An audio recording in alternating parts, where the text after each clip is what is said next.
especially Britain, but Britain and France, if they would have stopped Germany from remilitarizing what area? Yeah. But then what conference became synonymous with appeasement? And the Germans got Sudetenland, which was in what country? Or Czechoslovakia. And there's no Czechoslovakia anymore. Czechia. Yeah, but they actually changed it to Czechia. They prefer Czechia. Huh? Yeah. I know. When I was a kid, it was Czechoslovakia. When I was your age, it was Czechoslovakia. I sometimes still say Czechia. Yeah, and I still sometimes hear people say the Soviet Union. I try not to. And I still want to say the Ukraine. That's an artifact of the Cold War, too. So we got America first. Poland fell. Oh, who formed a non-aggression pact that shocked everybody? Soviets and Germany. Yeah, Hitler, Stalin, Soviets, Germany. And what was the resource that Germany really wanted? Oil. Yeah. So, and poor Poland would be split. So let's go right to, so that's the situation of what's going in 1940. So Germany would annex much of Poland, turn the rest of it into the general government's district, or Poland. What's going to happen here? And then the Soviets occupied this area, they occupied here. The Soviets even attacked Finland, trying to get a hunk of Finland. The Soviets did not do well, even though they would win, encouraging the Germans. That's part of the reason why Finland would ally with the Germans. And here's France, and they're waiting. They did not move, and so the French defenses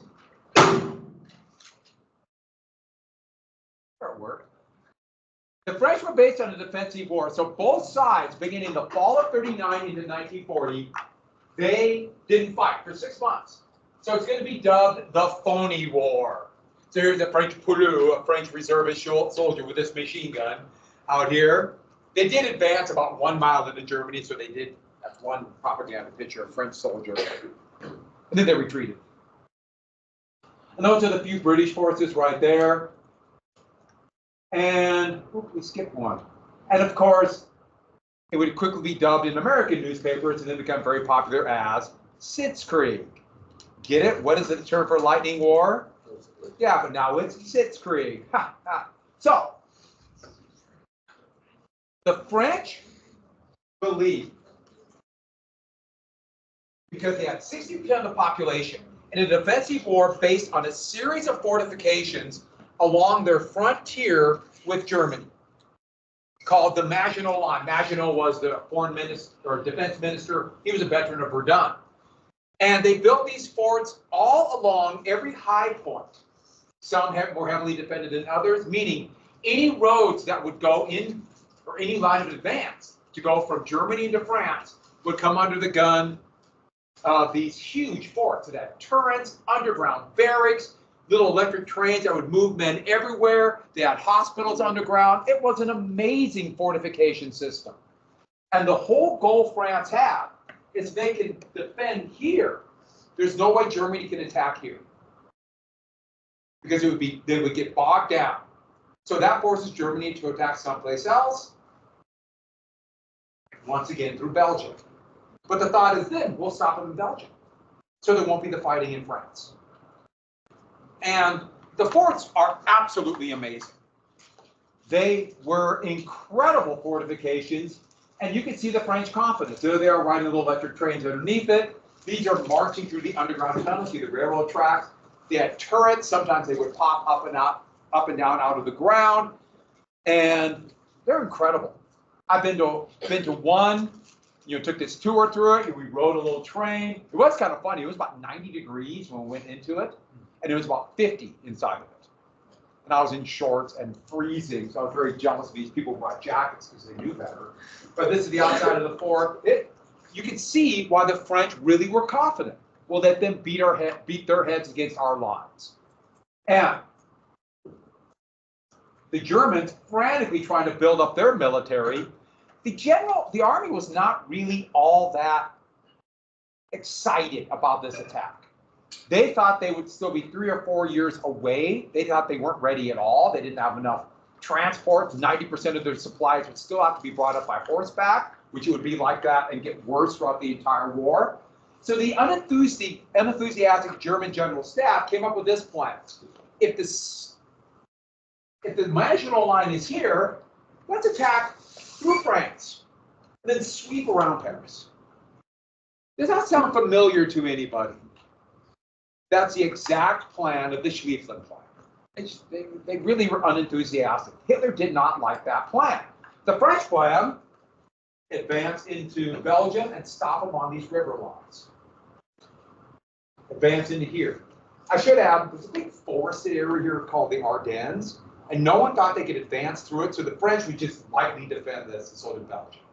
This is the flat land. They'll come here, or there's mountains, but flat land not behind, get behind you. That's were the two avenues of attack. So the French got there ready. Not to go through the entire plan. Oh, there was a small British expeditionary force too. And the French and British combined had more men than the Germans, more and better tanks, not quite as many planes, but they had good planes.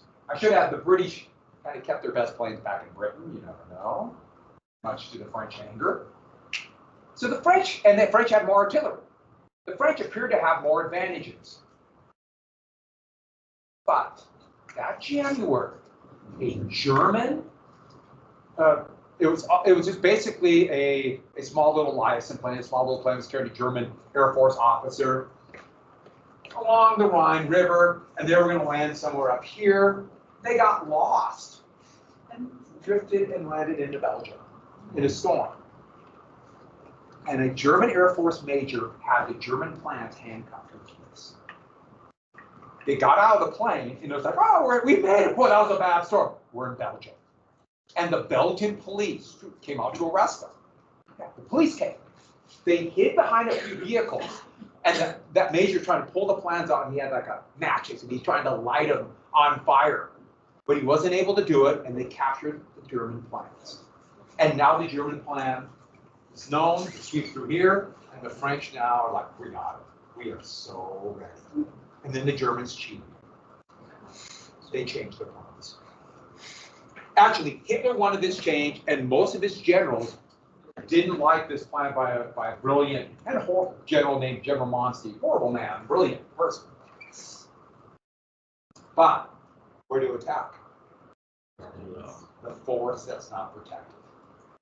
And then this is the brilliant part. Sweep through here, we have to go through only reserves. And then don't turn to Paris or surround the Maginot Line. Go to the sea and cut off all the best French and German, or all the best French and British forces.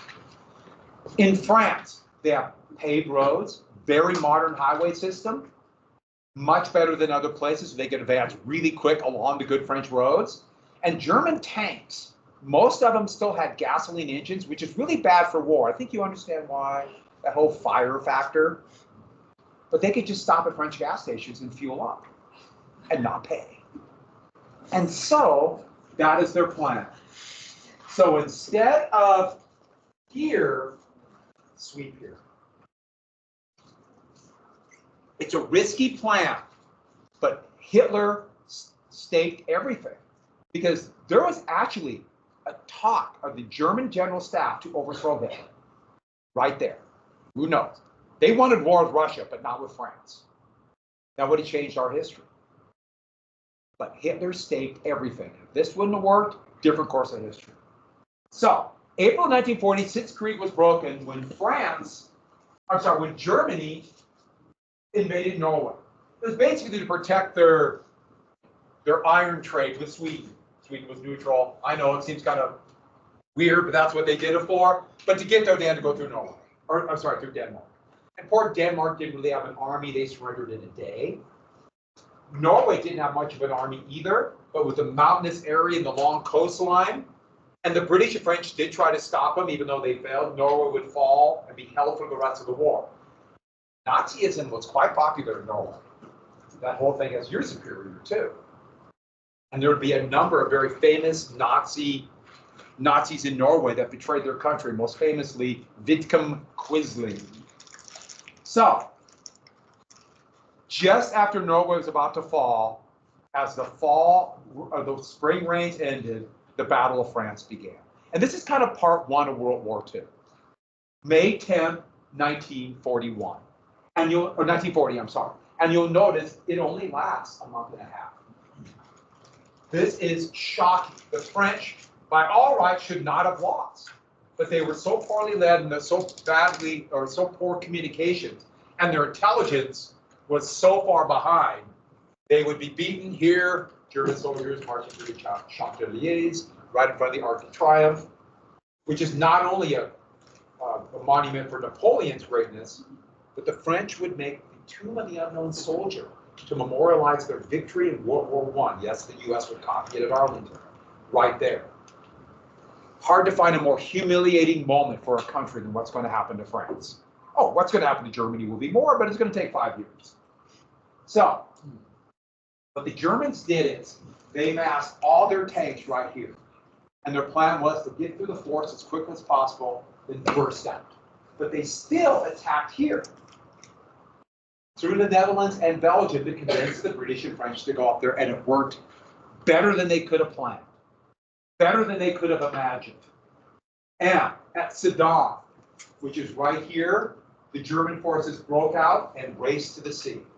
And the French reservists fought hard, but they didn't have heavy weapons. They never trained tanks to go through the forest. And you go there, it's a really thick, rugged forest. Kind of beautiful. It rains there a lot. There's all kind of running streams. So they never thought they could go through it. That's what made it work. That one time. That's Sedan from mountaintop. You can see how rugged this is. But once they got over the river, right to here, it's just flat, open area with nice roads. And there's German forces on the advance. They shot through. The British and French advanced here. The largest tank battle to ever happen until 1943 happened right here between German and French forces. And the French won. Pretty handily. But their communications and intelligence were so bad they still retreated. And so the French, the poor French soldiers were in a horrible situation. They broke through Holland, the Netherlands spread in 5 days, and Belgium would last for a little bit, but then they soon were quickly demoralized. They got to the sea in 6 days, and French morale just tanked.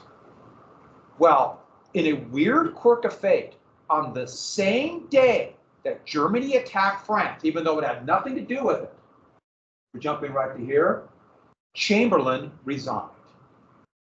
Chamberlain resigned, and this was issues over Norway. The Royal Navy did not perform well, and Germany had basically no navy. The Royal Navy still lost an aircraft carrier. Here's Chamberlain waving that piece of paper that Hitler signed. Here's his cabinet. Well, a backbencher, meaning a member of parliament with almost no power, was allowed into the cabinet because he had been warning about Germany and Nazi Germany for a decade. And his name, you can see him right here, Winston Churchill. Churchill had been thoroughly discredited. Nobody trusted or liked him. He had been blamed for a number of disasters in World War I and the 1920s. But since he warned about World War I, he was put into cabinet. And in just a strange quirk where they couldn't decide who else to pick, Winston Churchill became prime minister. And Churchill, okay, yes, V for victory. If you turn that backwards, that is the equivalent of giving someone the finger. So do not do that in Britain, especially, or you get beat up. This is fine. Don't turn. Yeah, stay this way. No. Stocks. Yeah, don't do that. And in Britain, don't do that. Yeah. But he decided they had no choice but to pull their troops out. They didn't have many troops, but they had almost all their heavy equipment, about 200,000 troops. And they decided to pull them out. And the Germans are now going to have command of the air. This is going to be incredibly risky and infuriate the French. And so here, the Germans advanced. The counterattacks that the French and the British tried were so uncoordinated. It almost worked, but didn't. And soon, the British and French are here bottled up right here. The Germans are advancing this way. And then Hitler lost his nerve. Hitler could not believe how well they had done. He remembered World War I. He had fought on the Western Front from 1914 to 1918. And he was right in a way, but he couldn't believe it. And he thought, we have to consolidate and refit, and he ordered them to stop. And so, at Dunkirk, Hitler panicked and allowed British soldiers to advance to this the only little harbor left, just west of the Belgian border. It's a pier, it's not even really a harbor city. And that's where they consolidated. Hitler panicked and stopped his tanks, German for tanks, panzers, and thought his air force, the Luftwaffe, could knock him out, while the panzers refit. And that gave Britain 2 weeks to get troops back there and a week to pull them out. So the first week of June 1940, this is actually outside of Dunkirk, French forces fought gallantly to allow British and French forces to escape. And it showed they could match up to the Germans. They just were so poorly equipped and led. Not equipped, but led. So the British are going to try to get every ship they can. And many are going to get sunk. The harbor, the piers that were there were quickly knocked out. And so we're jumping right to here. So they had to go right off the beach. Here they are wading into the water. German attacks were merciless, and they're just randomly firing with their rifles. They did very little to stop planes. Here you can see all the damage and using whatever boats they could to get on board the ships. But by Hitler stopping, that allowed eventually almost 350,000 troops. 130,000 of them were French to escape. They didn't have the equipment. Most of them didn't have the rifles. They had nothing but their bodies, but they were able to escape. And that allowed Britain to stay in the war. And that was a fatal mistake for him. If he would have pushed on like they did early on and taken Dunkirk, the British forces would have been forced to surrender, along with well over 100,000 French soldiers. And Britain could not have stayed in the war. Almost certainly, 2 things would happen. They would have picked a new prime minister, and that person would have sued for peace, and we'd have an entirely different course of history. I'm not saying Nazi Germany would have won, who knows? But everything would have shifted. And so these are the exhausted British soldiers making it back. This little fishing boat was the smallest boat that made it across the channel, and is now in the Imperial War Museum. Went across the channel to evacuate troops. It's 14 feet long. So what they did is all these civilian ships they used reserve Royal Navy men to actually man them. There's a myth that it was like private sailors doing it. No, it was reservists in the Royal Navy. There was a movie made about 6 years ago called Dunkirk, where they really glamorized that. It's not, the movie's fine, but that's not true. That's what they showed. It's a good British myth. But France, after Germany refit, they began their attack on June 10th.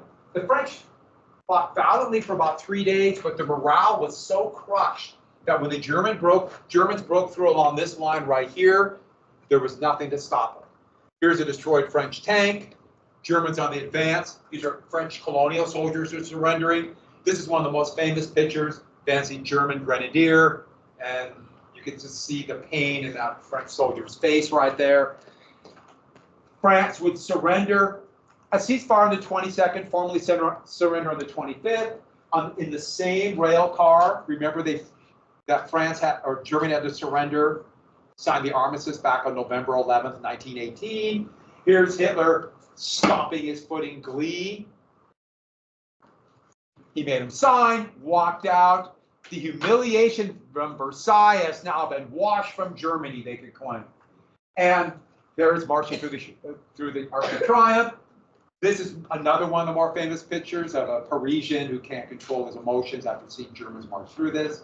But that's a very famous shot. Some of you might have seen that. And then Hitler spent a half a day as a tourist. They cleared the streets of Paris, and he went to Eiffel Tower because he'd never been there before. The biggest thing he wanted to see Napoleon's tomb, and then he never went back. The assumption was Britain would quit. They're done. They gotta quit. And then Hitler could turn to the east. But before that can happen, France will be divided in two. Northern France will be occupied by the German army. Southern France will be a neutral government that collaborated with the Germans, and they still kept an army, and they would be called, at first, unoccupied France, but eventually everybody called them Vichy France, because that's where they had their government, in a resort town here. The man who surrendered was one of the heroes of Verdun in World War I, Marshal Philippe Pétain. And he would be in charge of this government that collaborated with the Germans and be a source of great humiliation for France, especially since he's one of the heroes of World War I. And yes, they would arrest French political leaders, French communists, and beginning in 1942, take part in the final solution. Much to the humiliation of France to this day, especially after the war. How do you deal with a government that collaborated? We'll come back to this. And after the exam, we might watch something that involves Vichy France. It's a movie. It's home movies of my childhood. Yeah. That's all we're going to watch for 3 weeks, just me growing up. But there was no films. It'd be like one of those flip books, and you just keep looking. Moving on. There's no photographic evidence of my childhood. I just appeared. So, Britain is now alone. But Churchill, they toyed with surrender and suing for peace. They stayed in the fight. And Hitler assumed there's no way Britain can stay in the fight. And so all they thought is one good hard push and Britain will sue for peace. That's what they thought. But Churchill vowed to stay in the fight, and this is where you could argue Churchill helped save Western civilization. Churchill did a lot of dumb, silly schemes, and in some ways, horrific schemes, like using poison gas against Iraqis who wanted independence. Churchill is a very complex human being. And after this, he did a lot of crazy, silly things he wanted to do. About 6 months, he was finished. And here are the Home Guard. I just thought this picture was amusing. They didn't have any rifles. So these guys are using sticks. See what he has? He has a flintlock musket. Obviously, he's not going to use that against the Germans, but they're just training with whatever they have. So, thus begins the Battle of Britain. So basically, August 1940, and then it depends how you rate it. Either up and through November or all the way to 1941, but the Battle of Britain. And the German plan is basic. They use their Air Force, the Luftwaffe, knock out the Royal Air Force. And therefore attrition. Kill so many pilots, knock out so many planes that Britain can't defend the skies, and they'll have to sue for peace. They did plan a seaborne invasion called Operation Sea Lion, but they never really could do that. That was always just trying to convince the British, hey, we might invade, surrender, sue for peace. We'll let you have the empire. Just let Germany do whatever they want on the continent. That's what Hitler wanted. But the problem was, German bombers were great when nobody opposed them, but they were really vulnerable to British fighters. German fighters were good, but short range, so they could barely make it to London and back. And the British had made two great fighter planes, the Spitfire and the Hurricane. And they were lucky. If they would have been making bad fighters, they had this plane they called the Battle. They started making this fighter plane, it was worthless. It would have been shot down in hordes. They were about committed to this really bad fighter plane, and that means they couldn't have retooled the factories back to make Hurricanes or Spitfires. This was in London 12 years ago. They still have a bunch of Spitfires as well. And they are really cool looking planes with the elliptical wing. That's just a pretty plane. Short range, but they don't need to fly far. And the British also had one more secret advantage, radar. Germany miscounted the new technology of radar, did not understand how effective it was. These radar stations, read by right here, they couldn't tell a lot, but they could tell the elevation and the direction the enemy was coming. And so they blanketed high altitude and low altitude radar. So any German attack, even though the Germans outnumbered them, they could get a few fighters and peck away. And the Germans never understood. They probably should have aggressively attacked those radar towers, but they never did. But I should add, through August and September, it nearly worked. Here is a shot down British Spitfire, but the British had a great advantage. If their planes are shot down and the men can bail out, they can fight again. What happens if a German plane is shot down? Prisoner. No, it's quite a shock when you get shot down. These are German bombers being shot down right here. I like this plane, little kids looking at a German fighter plane being shot down. That must have been unreal. It almost worked.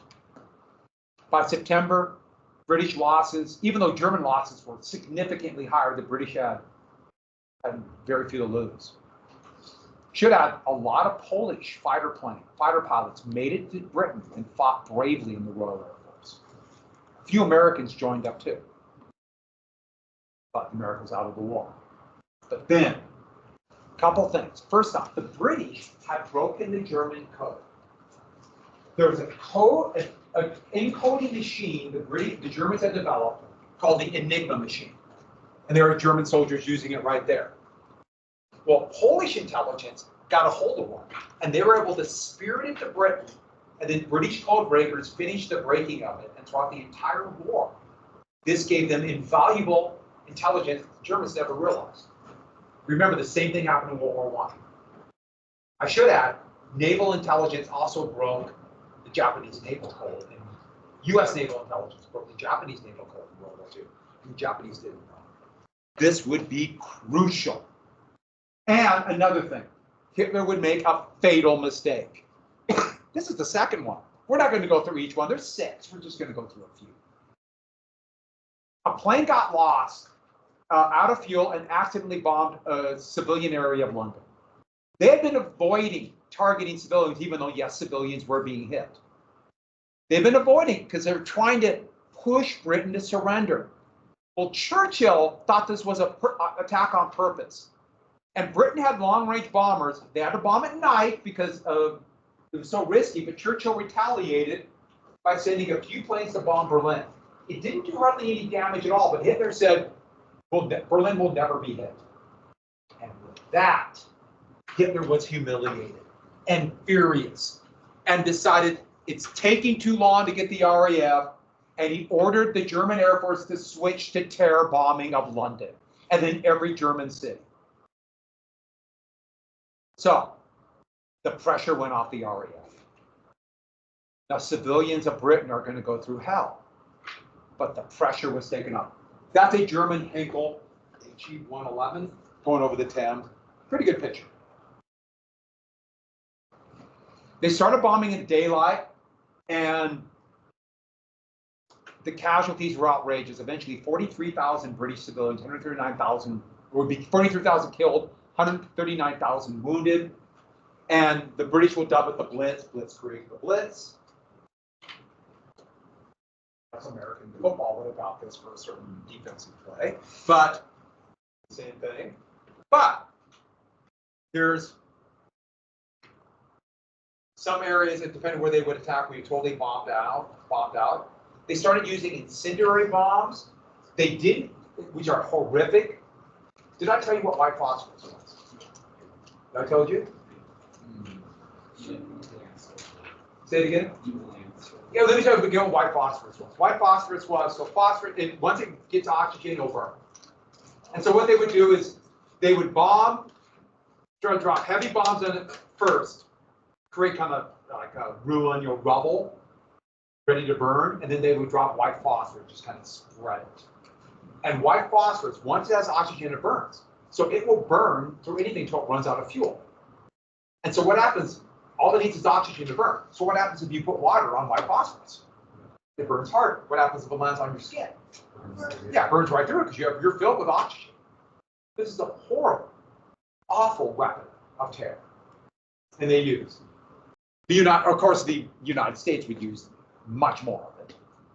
And we developed something called napalm, which we'll get to a little bit later. But because the Germans had lost so many planes, they had to resort to night bombing. So night bombing, they couldn't hit anything. So they just had to just bomb areas and try to kill as many civilians as possible. Remember total war. I said, sinking without warning is one new rule. Gas and those unconventional war weapons like white phosphorus and the nuclear weapons soon. Bombing civilians from the air. Remember that? And these are British spotlights trying to find the German bombers at night. That's rubble, got a couple moving through the rubble. And this kind of randomness, what buildings will be hit. Back here, they tried to bomb. They bombed a residential area right around St. Paul's Cathedral, but just by miracle, St. Paul survived. Just miracle. I don't know why it's doing that. Those are hiding in the underground casualties. A woman saved a cat from a home. She lost her home. Most kids were sent to the countryside, but a lot remain in the town. This was hell. And then they started bombing other cities in 41, 40, 42, 40 and 41. It all ended in May of 41, for the most part. But the RAF survived and Britain survived. Germany didn't acknowledge this as the Battle of Britain, but this is what we call it today, the Battle of Britain. So Britain won. The Luftwaffe did not knock them out, and Britain stayed in the war. They stayed in the war. And without a doubt, Churchill deserves credit for this. Nobody deserves credit. And this would also, they could tell the United States, see, we're staying in the fight. See, we're not quitting. Help us.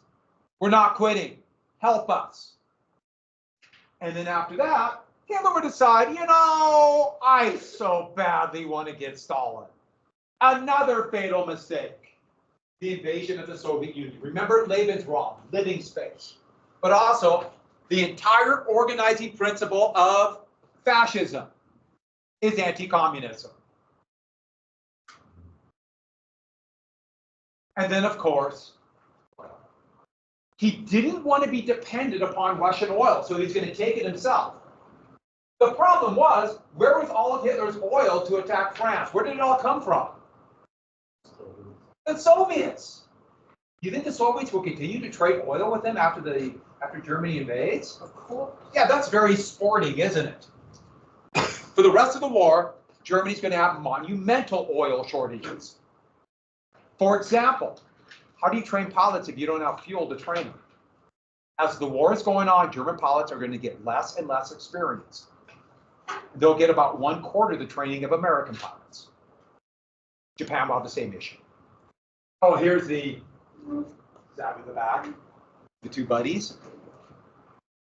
And so Operation Barbarossa was the code name for this. Now, I didn't talk about this. In the spring of 41, Germany and its new allies of Romania, Bulgaria, and Hungary took Yugoslavia and Greece. But then they attacked on June 22nd, the longest day of the year. They had to wait for the spring rains to end. Soviet roads are still just mud. They're not like France with the nice paved roads. So they got to get into the dry season. They have to get to summer. And the basic plan was Moscow, the #1 goal. That's where the capital is. Leningrad. Remember, that used to be and is now St. Petersburg, named after Lenin, the leader of the Bolsheviks, when they took over in Russia. And then Ukraine.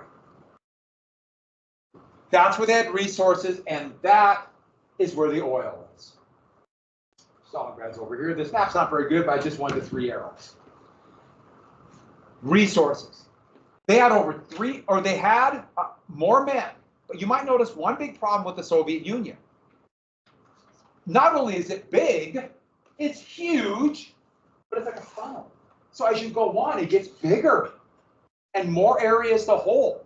The idea was the Germans thought that the Soviet regime, Stalin, was so weakened that they would collapse in 6 weeks. All they had to do is punch it hard. And they barely beat Finland, so, We could beat them. And so they took the Germans, or they took the Soviets completely by surprise. Over 3 million German troops and their allies. The Germans had slightly more troops and slightly more tanks. This is really the only time in the war that's going to happen for them. Churchill warned Stalin because of Enigma. Churchill knew they were going to attack, and Stalin refused to believe. Nobody would be so crazy to attack and do a two-front war. Stalin refused to believe Hitler was so illogical. A lot of people did not believe Hitler would be so illogical. And a lot of his own spies told him, Germany's going to attack. And Stalin refused to listen to him. By the way, anybody want to guess what happened to those spies? Yeah, they were. They went on an extended vacation. Yes. In the dark Soviet humor, they got the 9mm head. That's what they called it, in the very dark Soviet humor. Now, the Soviets, unlike the Soviets, murderous, horrible, totalitarian regime. But they didn't target people based upon race or religion. And that's why when we're comparing monstrous regimes, one is probably slightly worse, even though, once again, how do you get this back? So, Soviets taken totally by surprise. Much of the Air Force was still caught on the ground. Here are Soviet soldiers surrendering, German forces on the march. They advanced through with blitzkrieg and huge pincer movements. But right away, they're having troubles. The Soviets were being beaten, but they were fighting harder than they thought. And, for example, at Minsk, they surrounded and captured 300,000 Soviet forces. At Smolensk, over 500. At Kiev, almost 1 million, about 900,000. And the Soviets kept fighting.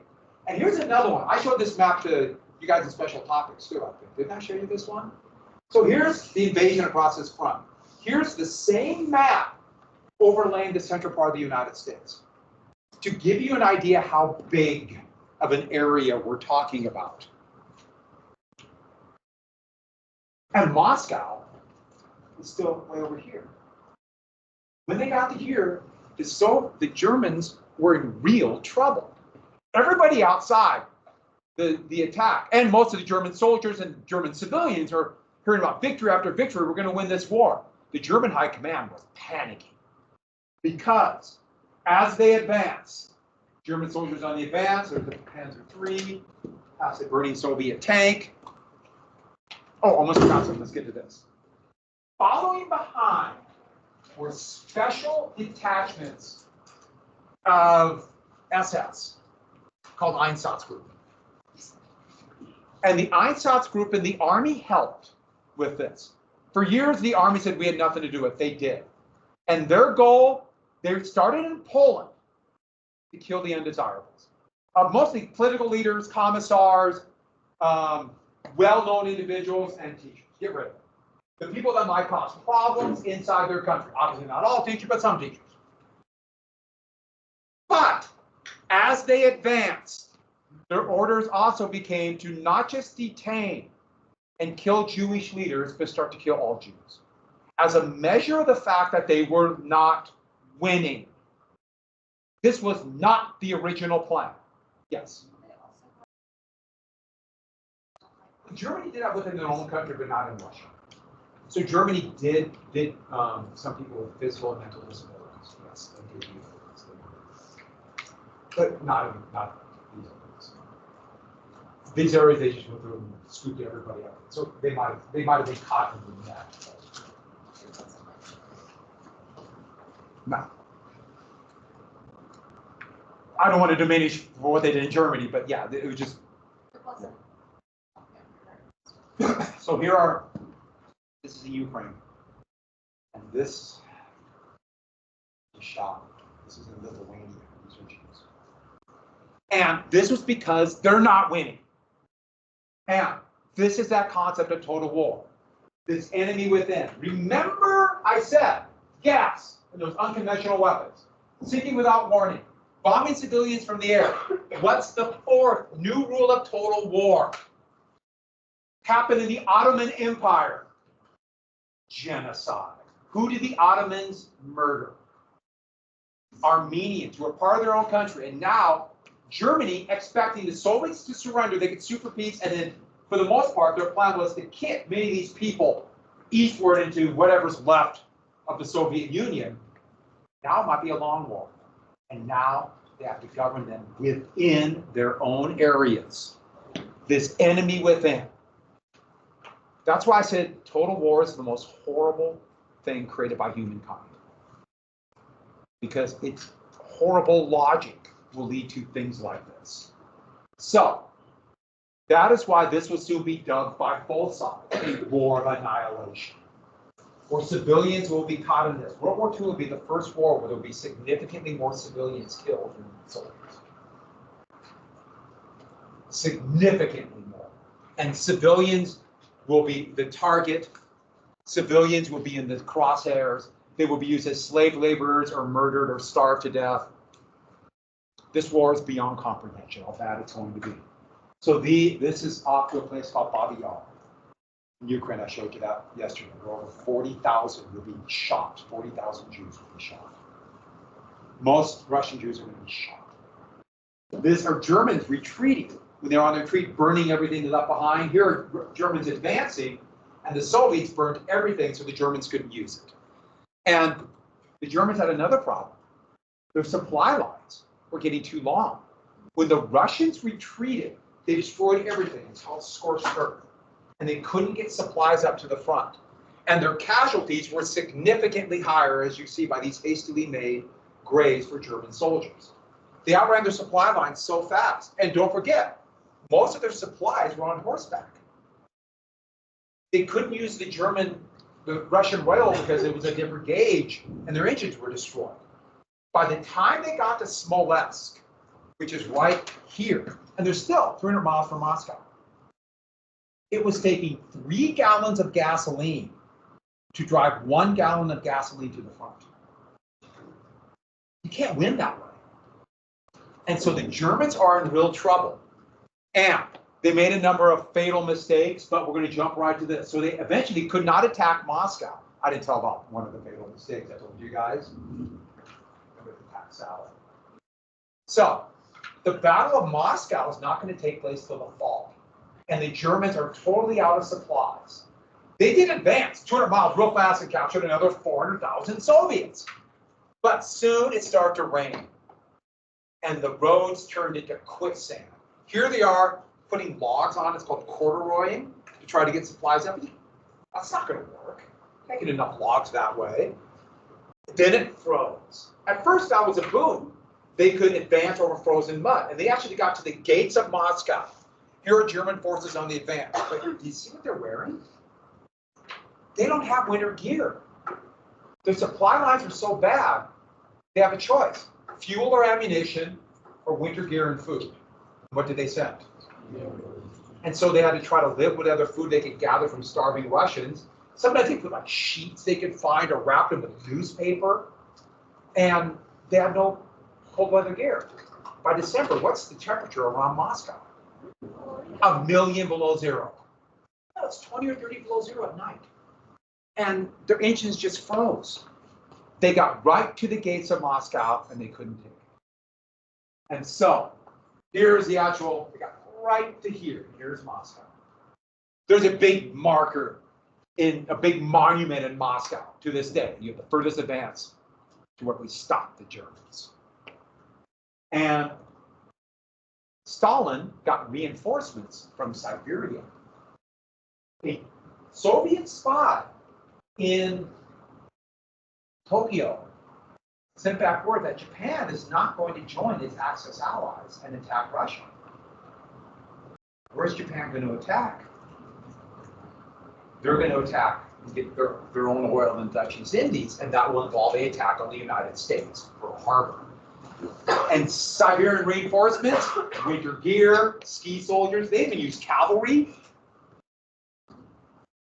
Yeah, ski soldiers were quite effective because they'd come at night, they couldn't hear them. Couldn't hear them. Really effective. in this kind of weather. Not very good in the summer. But the Battle of Moscow would be the first turning point of the war. The Soviet counterattack stopped them and drove them back from the gates. Didn't push them out. The Germans are going to control much of Western Soviet Union for the next 2.5 years. But they stopped it. Germany can be beaten. Nobody thought this. Everybody thought Germany would lose. Yeah.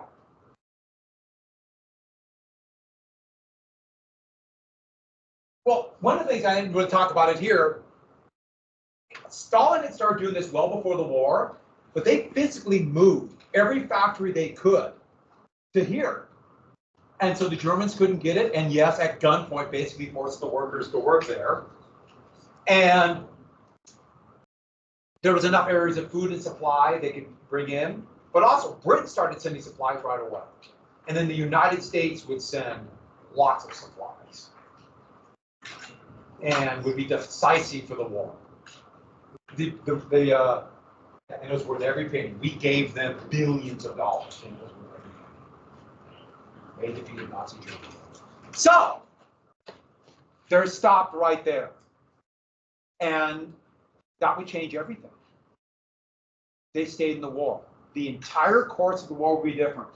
And so in 42, last thing you have to put down, 42, Hitler now had to do a much more limited offensive.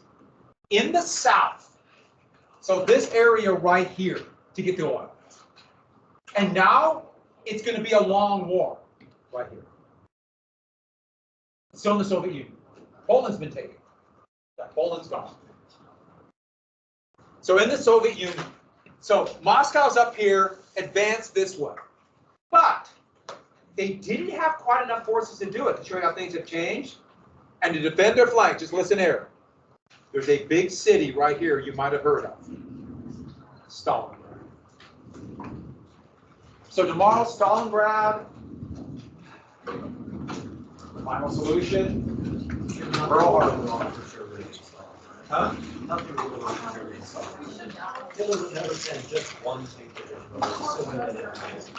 Well, he sent an entire army, but it was infantry. All right, get out of here. I am so tired of you people. Asterisks. Asterisks, asterisks, asterisks. You guys see the asterisks still out? Yes. Have a good day, everybody. Thank you. Enjoy yourself. I know the rug's all messed up. I got to move it. Why? For what? Are you going to the captain to get money for drink up right now? From whom? Oh, yeah. Oh, good luck with that. So just make sure, show me where you get Thursday, and that's a big one, Pearl Harbor, U.S. at war. I never go let's do tomorrow. I do everything. I tried looking here and I couldn't.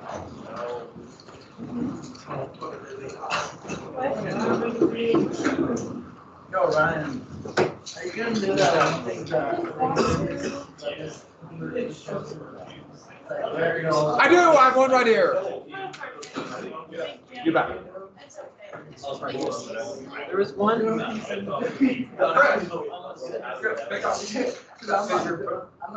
that? I found almost everything on here at the start, but I didn't see the right. I'm not saying that.